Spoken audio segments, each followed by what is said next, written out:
Assalamualaikum warahmatullahi wabarakatuh. Saya Nanang Suprayogi.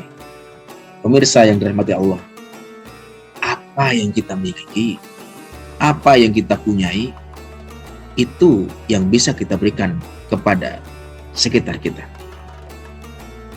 Seandainya diri kita ini kosong, diri kita ini tidak punya apa-apa, maka apa yang bisa kita berikan? Karena itu, kalau kita ingin memberi sesuatu, maka diri ini, jiwa ini, pikiran ini harus diisi agar ada yang keluar dari diri kita yang bisa kita berikan kepada lingkungan kita. Nah, pertanyaan berikutnya adalah, kalau diri kita ini diisi dengan hal-hal yang baik, maka tentu yang kita keluarkan adalah hal-hal yang baik. Seandainya diri ini diisi dengan hal-hal yang negatif, maka tidak mungkin kita bisa mengeluarkan hal-hal yang positif. Kenapa? Karena isi yang ada dalam diri kita ini adalah yang negatif.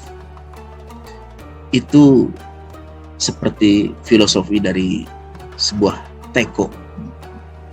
Teko itu kalau kita isi dengan air teh, dia bisa menuangkan air teh. Tidak mungkin kita bisa meminta untuk dituangkan air susu seandainya isi dari teko tersebut adalah air teh.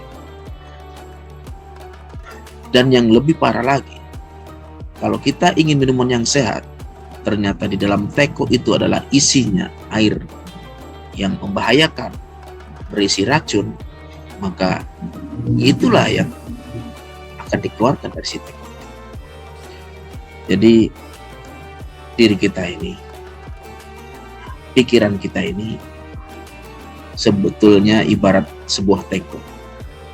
Kalau kita isi dengan kebaikan, kalau kita isi dengan hal-hal yang positif, maka itu pula yang bisa kita keluarkan untuk lingkungan kita, untuk orang-orang di sekitar kita. Tapi kalau kita terbiasa mengisi diri kita, pikiran kita, hati kita dengan hal-hal yang negatif, maka itu pula yang akan kita berikan kepada orang di sekitar kita. Nah, langkah selanjutnya adalah, kalau begitu kita harus cerdas dalam memilih asupan-asupan yang akan kita masukkan ke dalam diri kita, ke dalam otak kita, ke dalam hati kita. Saat ini begitu banyak berita-berita yang satu, belum terbukti kebenarannya, atau bahkan berisi ujaran kebencian, atau yang lebih parah lagi adalah fitnah-fitnah, berita-berita bohong atau hoax. Dan itu sangat banyak berseliweran di berbagai lini masa media sosial kita. Kalau kita tidak cerdas, tidak pandai dalam memilih mana yang pantas untuk kita serap, maka kita tidak sadar bahwa kita sebetulnya sedang mengisi diri kita, mengisi otak kita, mengisi hati kita dengan berita-berita bohong, dengan berita-berita hoax, dengan berita-berita ujaran kebencian, fitnah, dan sebagainya. Yang akhirnya, sadar atau tidak sadar, kita akan mengeluarkan itu di dalam medsos kita, termasuk juga dalam keseharian kita. Jadi berhati-hati, jangan sampai kita menerima asupan-asupan yang negatif, karena itu akan membahayakan bagi diri kita dan juga bagi orang-orang di sekitar kita. Saya pikir filosofi dari teko ini adalah sangat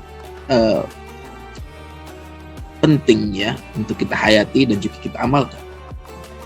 Jadi kita bisa belajar dari teko.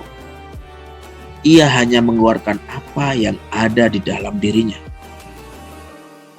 Bila diri kita dipenuhi dengan kebencian, bila diri kita dipenuhi dengan ujaran-ujaran kebencian yang merusak, yang mengganggu, maka itu pula yang bisa kita berikan.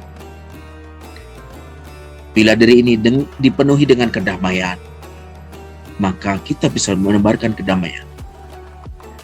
Semoga kita bisa belajar dari filosofi Teko yang sebetulnya ada di sekitar kita, namun memiliki hikmah yang luar biasa. Demikian, semoga kita bisa mengambil hikmah dan semakin bijak dalam mengarungi hidup ini. Assalamualaikum, terima kasih. Saya Nanang Suprayogi.